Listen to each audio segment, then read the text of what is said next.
Tantai da baso jabe kooperatiba bat, 3 bazkide mota biltzen dituna, baso jabiek, langileek eta laguntzaileek. Eta laguntzen dutzago baso jabe horrei euren lurrak kudeatzen. Aholkularitza emunez, basoko lanak einaz, eta apur bat baso horrek kudeatzeko behar dien zerbitzu lanak eskainiaz. Tantaik proposatzen dauen gauzarik berezizena da basogintza eredu desberdin bat. Itzen dugu lana bertako espezieekin, bertako ekosistemak sortzen, eta estaldura jarraituko basogintzan. Oso labur esan da, basogintza eredu honetan arbolak danak batera moztu biharrien, mozten diez modu autakor baten. Basoek beti mantentzen dau egitura oso hori, eta gainontzeko ekosistema zerbitzueko bai mantentzen diez une oro.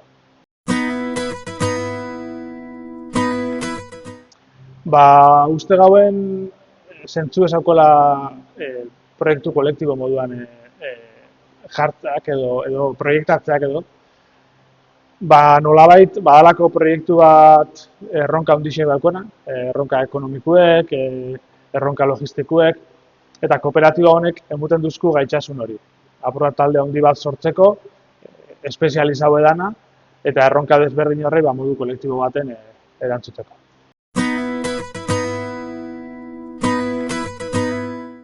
Gaur egun, uste dut gaur-gaurko 186 bazkide garela, horretatik 11 langilega eta 27 inguru laguntzaileek. Bestean diez baso jabiek.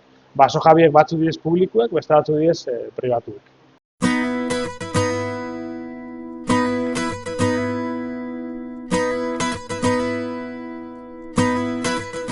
Bai, gu basogintzaz badakigu, baina enpresagintzaz ez, orduen hasi garenien honetan bat ditugu erronka pilo bat. Batetik, enpresa bat zelan sortu, lehenengo sortu gauentan errez kooperatiba aurretik, baina hori asko zerreza bazan.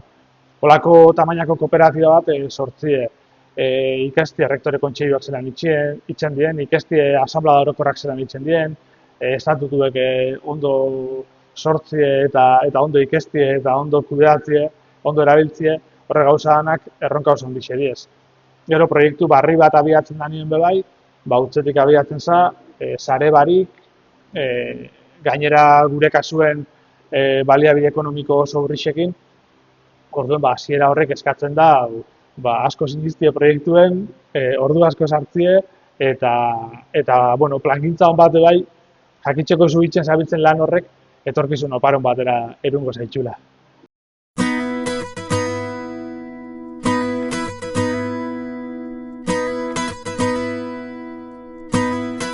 Euskal Herriko eremu baten, Gipuzkoan eta Bizkaian basogintza eredu intentsiboek hartzen da indarra, gainontzeko Euskal Herrixen egoeri oso bestelako da. Guk Euskal Herrimarako proiektu moduen proiektatzen dugu tantai. Egixe da gaur-gaurkoz EAen itzen ditugula lan gehienak. Bagabitz hor tonteatzen apuran Nafarroa sartziekin, baina Nafarroko legi oso desberdina da. Iparralden bebain ditugu bastakit harreman alegin batzuk eta bar, baina bai legi oso desberdina da. Orduen behar dugu, benetan talde bat indartsu hau dauki, beste oinarri bat, beste solera bat, sartu alizateko Euskal Herriko beste eremu batzuetan. Baina berez gure proiektzioa Euskal Herriko proiektzioa da.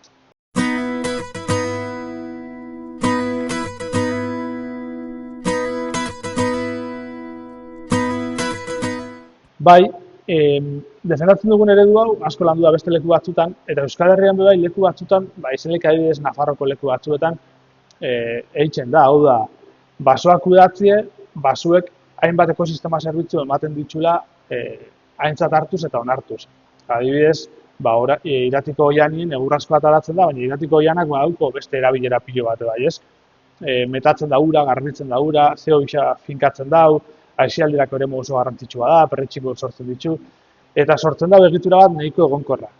Proposatzen dugun basogintza eredu ez da zehazki hori, apur bat esan dugun garatu hau da zientziari dagokionez, da hori baino ondion harintxu hau edana, hau da, mosketak eta oso modu harinien eitzen diez, baina proposatzen duguna da paisai aldaketa bat, eremu baten. Batez behar Gipuzkoan eta Bizkaian gainontzien etzan asko igarriko, Euskal Herriko gainontzeko eremuak asko kudeatzen dirako gutxi gora bera holan. Ikusi da basogintza eredu honek potentzial oso handixe daukela bai ekonomikoki eta bai ekologikoki bai.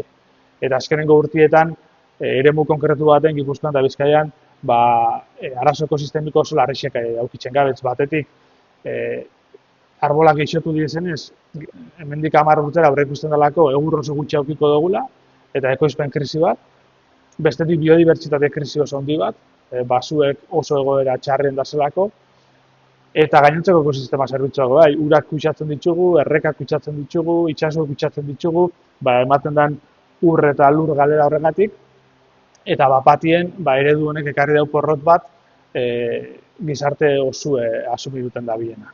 Eta gizarte osue asumiruten dabil, azkenin pertsona batzuk eitzen dabien autu hori, ez? Orduan uste dugu, baietz, baso jabe horrek eskubide dauko bere baso hori kudeatzeko noski, baina badaz beste modu batzuk hobeto kudeatzeko. Eta aipatzen duguna, guk ez dugu lexio moral bat emun nahi baso jabe horrei, segu behortik gatoz, pinulisek aukitzetik eta abar, baina bueno, ikusi dugu gauza batzuk ez da belauki nahiko genitxuzken emaitzak, orduan momentu da hori aldatzeko eta modu barrixek asmatzeko bai.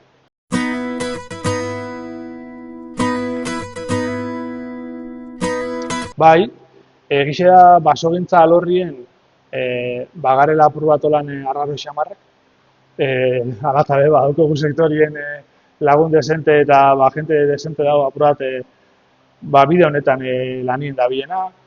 Oin gutxi arte ergarai baiaran be egonda zugarai proiektua, 10 urte iraun dauena, eta maliz itxin bihar izen dau, oso proiektu politxe esan bera bai, eta bagaz, holan batzuk txikixen lanien gabitzenak, batzuk bideen gelditzen diez, momentu ez talako errezalez, eta talako proiektu batek behar dau bultzada ekonomiko bat, eta normalien proiektu honek ez diez bultzada ekonomikuek emuten dituen pertsonan gustokuek, orduan hor da berronka potolo bat.